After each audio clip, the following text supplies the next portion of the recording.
Lakes are special places. A lake interacts with everything surrounding it.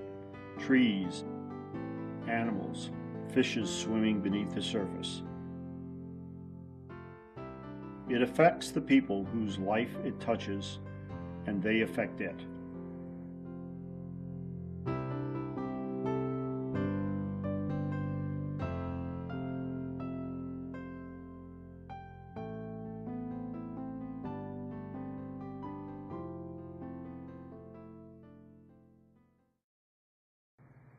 From Connecticut's northwest corner, the Housatonic River runs down the state to Long Island Sound.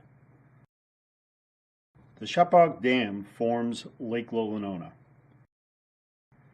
The Housatonic supplies considerable power to the region. Hydroelectric dams were built to harness that power.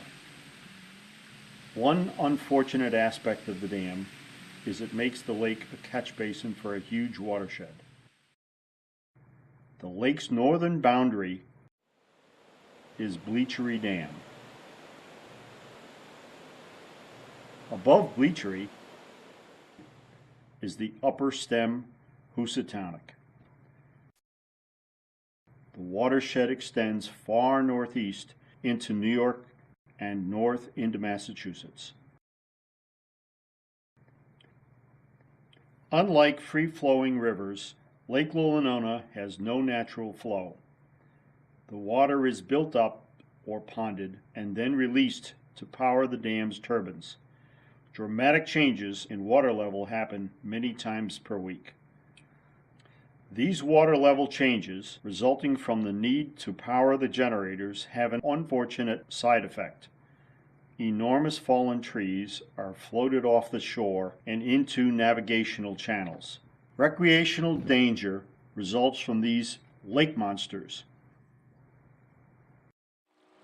When you're water skiing and you hit a piece of wood, you stop immediately. I went flying forward, dead stop, and broke 2 ribs. That took me out for about 8 weeks. And it was so bad, as a matter of fact, that the piece of wood was embedded in the skeg of my ski. And it was like the piece of wood was sitting there, longitudinally stuck into the skeg of my ski, and that's how I broke my ribs. Yeah, it stops the ski dead in the water, and the body, of course, keeps going at 30 or 40 miles an hour. So you hit the water with such force that it will break a rib. And John's not the only friend we've had here who has been injured. We have another friend who's a very serious skier. He's a 4-event skier. He can trick ski and barefoot and wakeboard and slalom ski very well. Same thing where he was skiing, hit a piece of wood, and it forced him to hit the water so badly that he broke 2 ribs, one of which punctured a lung. And that was the end of his summer. New neighbors and Friends of the Lake members were out in their new boat for Memorial Day weekend, and there was a lot of wood this Memorial Day on the lake. And they hit a piece of wood so hard with their boat that it bent the propeller to the point where they couldn't use the boat for the rest of the day.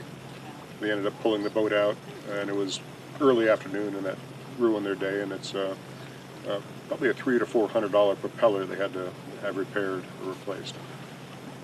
Keeping water below the maximum permitted level is key to safety, especially during holidays and during the summer and the peak recreational season. As part of its FERC license requirements, First Light and Power operates a skimmer and crew that remove hazardous driftwood. The skimmer is in operation for a limited time, 28 days in the summer.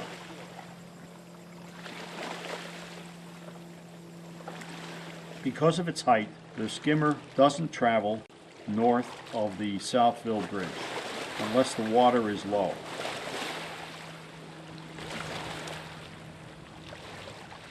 Logs and snags wading beneath the water make the lake dangerous for recreational use, an issue which must be addressed.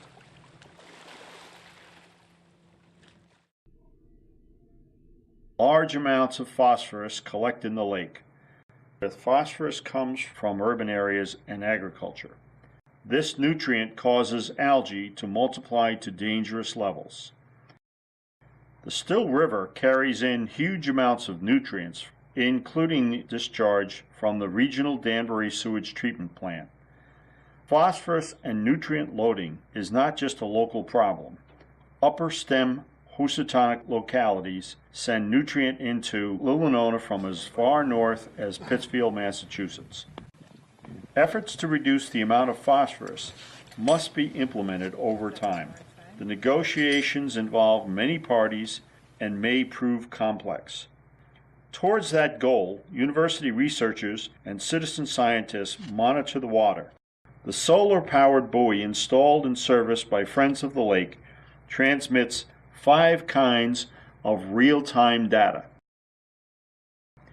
This data, generated from sensors suspended below the water, can be accessed to the Friends of the Lake website.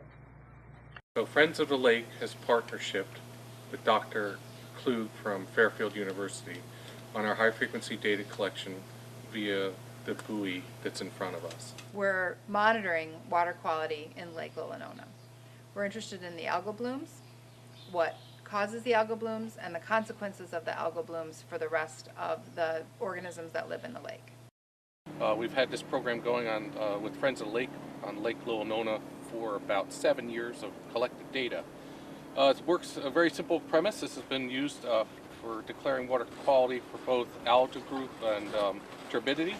And we simply drop it down. It cannot be done in the full sunlight. We do have meter, half meter marks on our rope as we deploy this down. Simply drop that until you can no longer see the white and black.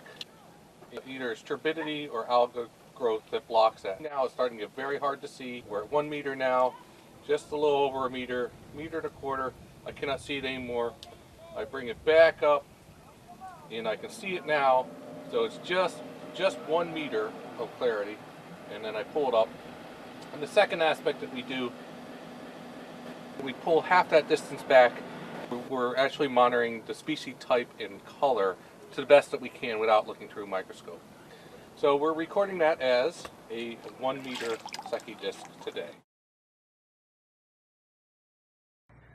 Friends of the Lake organize a yearly cleanup. Volunteers go out in pontoon boats and manually remove tires, docks that have broken free, and enough garbage to fill several dumpsters. The cleanup has a huge positive impact on the beauty of Lillinonah. Anyone who loves nature can join in. Pursuing solutions involving so many people and interests is a slow and daunting process. Over time, step by step, these solutions will come to pass. Please support Friends of the Lake as we work to keep this special place in our backyard beautiful.